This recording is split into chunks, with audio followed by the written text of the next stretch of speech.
BRS party వాళ్ళు యువ సంగ్రామ సదస్సు పెడుతుర్రు సరూర్ నగర్ స్టేడియంలో.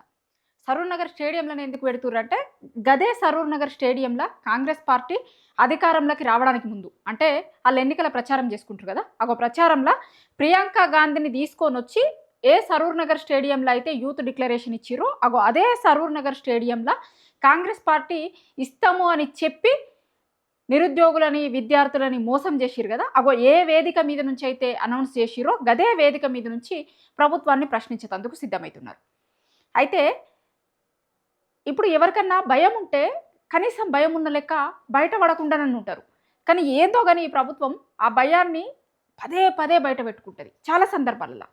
ఇప్పుడు వాళ్ళు మొన్న కన్నెపల్లికి పంప్ హౌజులు ఆ మోటార్లు ఆన్ చెయ్యిర్రు, ఎందుకు ఆన్ చేస్తలేరు, నీళ్ళు వస్తాయి కదా అని పోతాము అంటే చూసినాం ఎట్లా అడ్డుకున్నారు అడుగడుగునని. ఇప్పుడు వాళ్ళు ఎలా ఆ సభ పెట్టుకుంటామన్నారు. దానికి పర్మిషన్ ఇచ్చడానికి కూడా పర్మిషన్ ఇవ్వలే. వీళ్ళు పర్మిషన్ ఇవ్వకపోతే వాళ్ళు కోర్టుకు పోయి పర్మిషన్ తెచ్చుకున్నారు. కొద్దిసేపటి కిందటనే కోర్టుకు పోతే కోర్టు పర్మిషన్ ఇచ్చింది, రేపు చేసుకోర్రి అని చెప్పింది. ఇది మొదటిసారి కాదు వీళ్ళు కోర్టుకు పోయి పర్మిషన్లు తెచ్చుకున్నారు. గతంలో వీళ్ళు ఎక్కడైతే రైతు డిక్లరేషన్ ఇచ్చిరో అదే రైతు డిక్లరేషన్ సభ వరంగల్లో అయితే జరిగిందో దాని మీద నుంచే రైతులకు ఏ హామీలు ఇచ్చిరు, ఏవి అమలు చేయలేదు అనేదాన్ని నుంచే ప్రభుత్వాన్ని ప్రశ్నించిరు. దానికి కూడా ఇయ్యరే. లాస్ట్ కాడ కూడా కోర్టుకు పోతే మళ్ళీ కోర్టు పోలీసులకి చెప్తే అప్పుడు పర్మిషన్ ఇచ్చిరు. ఇప్పుడు బీఆర్ఎస్ ఇది కొత్తగా చెప్పింది ఏం కాదు, వాళ్ళు చాలా రోజుల ముందు నుంచి చెప్తున్నారు. ఎక్కడెక్కడైతే కాంగ్రెస్ అధికారంలోకి రావడానికి కాంగ్రెస్ పార్టీ ఆ రోజు ఎన్నికల ప్రచారంలో భాగంగా డిక్లరేషన్లు చేసిందో ఆ ప్లేసులలో అదే ప్లేస్లో అదే వేదిక మీద నుంచి ప్రభుత్వాలని ఇది ఎందుకు చేయలేదు అని ప్రశ్నిస్తాము అని ముందే చెప్పింది. అందులో భాగంగానే వాళ్ళు రైతు డిక్లరేషన్ చేసిరు. ఇప్పుడు యూత్ డిక్లరేషన్ సరూర్ నగర్ స్టేడియంలో అనౌన్స్ చేసిరు కదా, అదే సరూర్ నగర్ స్టేడియం నుంచి ఇంకొక సభకి రేపు పొద్దున కామారెడ్డిలో కూడా బీసీ డిక్లరేషన్ కామారెడ్డి సభలో అయితే అనౌన్స్ చేసిరో అక్కడ నుంచి కూడా బీసీలకు ఎందుకు న్యాయం చేయలేదు అనేది ప్రశ్నిస్తామని చెప్తున్నారు. ఇదేమి ఇలా కొత్తగా ఆల్ ఆఫ్ ది సడన్గా పెట్టిన ప్రోగ్రాం కాదు. కానీ దాన్ని అడుగడుగున అడ్డుకోవడానికి ప్రభుత్వం ఎట్లాంటి ప్రయత్నాలు చేసింది అనేది మనకి కనిపిస్తుంది. ఒకసారి రేవంత్ రెడ్డి గారు అధికారంలోకి రావడానికి ముందు అంటే ఎన్నికల ప్రచారం చేసిరు కదా, కాంగ్రెస్ పార్టీగా ఆ రోజు కాంగ్రెస్ పార్టీ పీసీసీ ఉండే కదా, అట్లా పీసీసీగా ఉండి సరూర్ నగర్ వేదిక మీద తర్వాత మిగతా నియోజకవర్గాలలో ప్రచారంకి పోయినప్పుడు బహిరంగ సభ వేదికల మీద నిరుద్యోగుల గురించి నిరుద్యోగులకు ఏమిస్తాము అని మాట్లాడారు. అది కూడా చూపిస్తా. సరూర్ నగర్ స్టేడియం ఎట్లా రెడీ అవుతున్నది కూడా చూపిస్తా. ఫస్ట్ ఆ విజువల్స్ చూసిన తర్వాత ఇంకా మాట్లాడదాం, చాలా ఉంది మాట్లాడాల్సింది. ఇది సరూర్ నగర్ స్టేడియంలో యువ సంగ్రామ సదస్సు కోసం వీళ్ళు మొత్తం రెడీ చేసిరు. మొత్తం ఎక్కడికక్కడ సరూర్ నగర్ స్టేడియం రెడీ అవుతుంది. బీఆర్ఎస్వి ఆధ్వర్యంలో వాళ్ళు మొత్తం రెడీ చేసుకుంటున్నారు.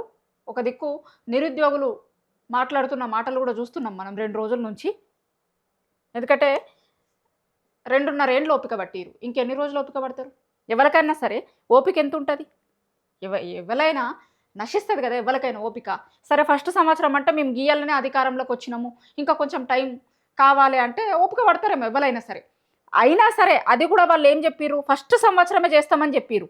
అయినా సరే చూసిరు, ఎందుకంటే ఆ ఖాళీలు ఎన్ని ఉన్నాయి ఏంది కథ అదంతా చూసుకునేసరికి కొంచెం టైం పడుతుందేమో అని. 2వ సంవత్సరం కూడా ఇవ్వకపోతుంది. ఇంకొక 4 నెలలు అయితే 3 ఏళ్ళు కూడా అవుతుంది. ఇంకెన్నడిస్తారు? ఎవరికైనా ఏం హోప్ ఉంటుంది? వాళ్ళు ఇయ్యరు అనేది క్లారిటీకి వచ్చిర్రు. నిరుద్యోగులు వచ్చిర్రు, అందరు వచ్చిర్రు.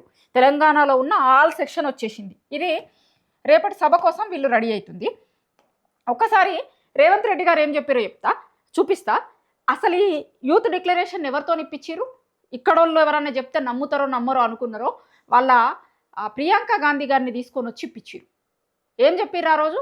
మొదటి సంవత్సరం 2 లక్షల ఉద్యోగాలు ఇస్తాం, ఇంకా ఏంది చాలా చెప్పిర్రు. చెప్పుకుంటూ పోతే ఆ యూత్ డిక్లరేషన్లో మస్తున్నాయి, కానీ దాంట్లో ఒక్కటి కూడా కాలే.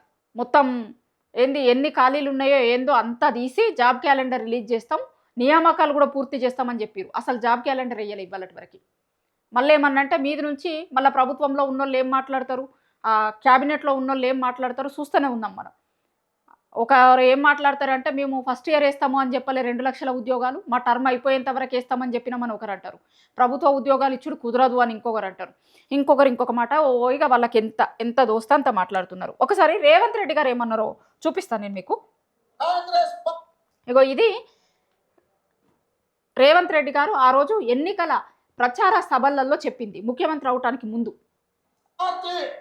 నూతన సంవత్సరం నూతన ప్రభుత్వం 2024లో ఏర్పాటు చేస్తుంది. ఆ కొత్త ప్రభుత్వం 24 అని ఎందుకంటారంటే ఈ సభ జరిగింది 23ల యూత్ డిక్లరేషన్ ఇచ్చిరు. అగో 24లా చేస్తాము అని చెప్పారు. ఇప్పుడు మనం ఏ సంవత్సరంలో ఉన్నాం? 26 అయిపోవటానికి వస్తుంది. 26 జూలైలో ఉన్నాం. మొదటి ఏడాదిలోనే 2 లక్షల ప్రభుత్వ ఉద్యోగాలను భర్తీ చేయడం జరుగుతుంది. మొదటి సంవత్సరం 2 లక్షల ప్రభుత్వ ఉద్యోగాలను భర్తీ చేసే బాధ్యత రాష్ట్ర కాంగ్రెస్ పార్టీ తీసుకుంటుంది. మిత్రులారా, విన్నారు కదా, మళ్ళొక్కసారి కూడా వినిపిస్తా. మొదటి సంవత్సరం అని చెప్పిరా వీళ్ళు, ఎప్పుడు అని చెప్పిరా? భర్తీ చేయడం జరుగుతుంది. మొదటి సంవత్సరం 2 లక్షల ప్రభుత్వ ఉద్యోగాలను భర్తీ చేసే బాధ్యత రాష్ట్ర కాంగ్రెస్ పార్టీ తీసుకుంటుంది. మిత్రులారా, ఇది మళ్ళొకసారి రేవంత్ రెడ్డి గారు మాట్లాడిన మాటలు వైరల్ అవుతున్నాయి. ఎందుకంటే రేపు ఉంది కాబట్టి. నిజంగా అసలు ఎంత దారుణంగా అంటే, మేము మాట్లాడినామా అన్న విషయాన్ని కూడా మేము మాట్లాడినామా అన్న లెక్క చేస్తున్నారు ఇవాళ ఒక్కొక్కరు నిరుద్యోగులు. అందుకే కదా ఇప్పుడు మార్పు అని, లేకపోతే మాకు ఉద్యోగాలు వస్తాయని ఊర్లలోకి పోయి కాంగ్రెస్ తరఫున ప్రచారం చేసినాం. మేము నిరుద్యోగులు చెప్తున్నారు, ఊర్లలోకి పోయి అందరినీ ఓటేయమని చెప్పినాం. ఇవాళ మేమే ఊర్లలోకి పోయి చెప్తాం, మీ ప్రభుత్వాన్ని తీసుకొచ్చినందుకు మాకు ఇచ్చే బహుమతిదా? మీరేమో గద్దెనెక్కుతారు, ఎక్కిన తర్వాత మమ్మల్ని ఏమో ఉద్యోగాలు అడిగితే లాఠీ ఛార్జీలు చేపిస్తారా? ఉద్యోగాలు అడిగితే ఇష్టం వచ్చిన లెక్క మాట్లాడతారా? గిదా మీరు చేసేది? మొదటి సంవత్సరం ఇస్తామని చెప్పారు. 2.5 ఏళ్ళు అవుతుంది. 2.5 ఏళ్ల నుంచి కనీసం పోయి ఒక వినతి పత్రం ఇస్తామంటే దొరుకుతలేరట. ఇప్పుడు ఏం చెప్పారు? మొదటి సంవత్సరం 2 లక్షల ఉద్యోగాలు ఇస్తాము అని చెప్పిరా. పోయి ఒక పేపర్ ఇద్దాం, ఒక కాగితం ఇద్దామంటే కూడా దొరుకుతలేరట. ఎవరు దొరుకుతలేరు. ముఖ్యమంత్రి దొరుకుతలేరు, ఉప ముఖ్యమంత్రి దొరుకుతలేరు, మంత్రులు దొరుకుతలేరు.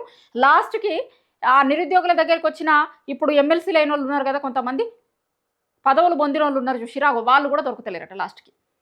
మరి ఆ రోజు మీరు అధికారంలోకి రావడానికి ఏ అశోక్ నగర్ చౌరస్తాకి అయితే పోయిరో, ఏ నిరుద్యోగులను అయితే కలిసిరో, గాల్లే ఇయ్యాల మీ దగ్గరకు వస్తాము అంటే ఎందుకు కలుస్తలేరు?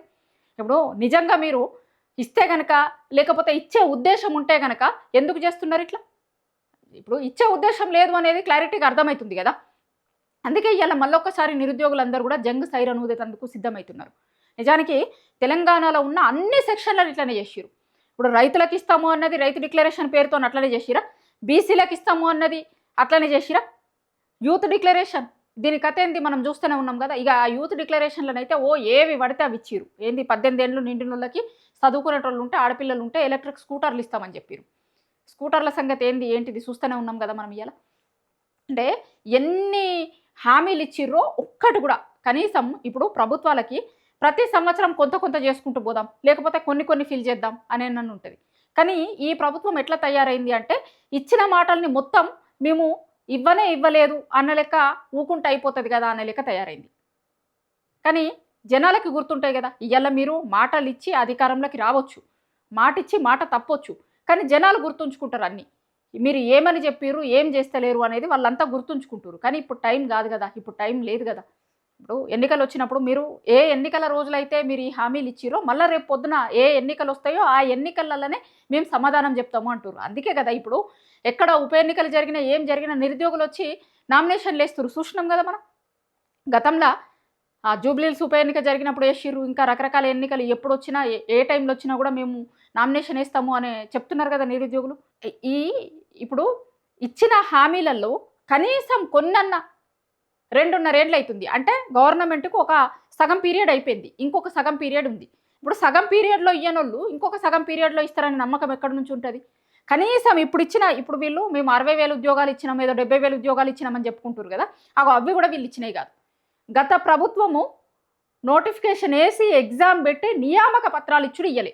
అప్పటి వరకు వాళ్ళ ప్రభుత్వం దిగిపోయింది. దిగిపోవడంతో ఒక నియామక పత్రాలు ఇచ్చినవి కూడా మేమే ఇచ్చినట్టు ఉద్యోగాలని చెప్తున్నారు. సరే, ఆ నియామక పత్రాలు ఇచ్చినవి తర్వాత వీళ్ళు పెట్టినవి అన్నీ కలుపుతానన్నా ఉన్నాయా అంటే అన్నీ కలుపుతా కూడా లేవు. ఏడికి చర్చకు వస్తారో రారి, అసలు ఎందుకు ఇస్తలేరు, ఇచ్చినామని చెప్పుకుంటున్నారు, ఇచ్చినోటి లెక్కేంది, ఇవ్వాల్సిన దాని లెక్కేంది అని అంటే దానికి రెడీ లేరు. ఇప్పుడు చూస్తాం కదా మనం పోలీస్ డిపార్ట్మెంట్లో ఖాళీలు ఉంటే ఆ ఖాళీలను మొత్తం అన్న ఫిల్ చెయ్యిర్రి, ఎందుకు సగం వేస్తున్నారు, 5,000 వేస్తున్నారు, మిగతా మొత్తం కూడా ఇయ్యిర్రి కదా అని అంటే ఎట్లా చేస్తున్నారు, ఏం చేస్తున్నారు చూసినాం కదా. ఇప్పుడు మీరు ఎన్నికల కోసం ఎవరి దగ్గరికి అయితే పోయిర్రో వాళ్ళని ఇవాళ లాఠీ చార్జీలు చేస్తున్నారు, వాళ్ళు ఇవాళ ధర్నాలు చేస్తే నిరసనలు చేస్తే ఎట్లా చూస్తున్నారు, ఎట్లా చేస్తున్నారు అనేది మొత్తం తెలంగాణ సమాజం చూస్తుంది. కాబట్టే వాళ్ళ తరపున, నిరుద్యోగుల తరపున, విద్యార్థుల తరపున ప్రభుత్వాలని అడిగేటందుకు ఇవాళ ప్రతిపక్ష పార్టీగా బీఆర్ఎస్ సిద్ధమవుతుంది. ఇది ఒకటే కాదు, ఇంకా వాళ్ళు ఎక్కడెక్కడైతే డిక్లరేషన్లు ఇచ్చిర్రో, ఏ హామీలు అయితే ఇచ్చిర్రో, ఏ తేదీలలో అయితే ఇచ్చిర్రో అక్కడనే అదే వేదిక మీద, అదే జిల్లాలో, అదే సభా వేదిక మీద నుంచి మేము ప్రశ్నిస్తామని చెప్తున్నారు బీఆర్ఎస్. అందులో భాగంగానే మొన్న రైతు డిక్లరేషన్ ఎక్కడైతే వరంగల్ జిల్లా రైతు డిక్లరేషన్ చేసిరో అక్కడి నుంచే రైతులకు ఇచ్చిన హామీలు ఏంది అనేటువంటిది ప్రశ్నించారు. ఇవాళ ఏ సరూర్ నగర్ వేదిక మీదనైతే మీరు నిరుద్యోగులకి యూత్ డిక్లరేషన్ ఇచ్చిరో గదే సరూర్ నగర్ వేదిక మీద నుంచి రేపు యువ సంగ్రామ సదస్సుకు బీఆర్ఎస్ పార్టీ సిద్ధమవుతుంది. మరి ప్రభుత్వం ఇప్పటికన్నా నిరుద్యోగులు అంతా మొత్తుకుంటున్నా, ప్రతిపక్షాలు ఇంత మొత్తుకుంటున్నా రెస్పాండ్ అవుతుందా, ఏం చేస్తుంది అనేది చూడాలి.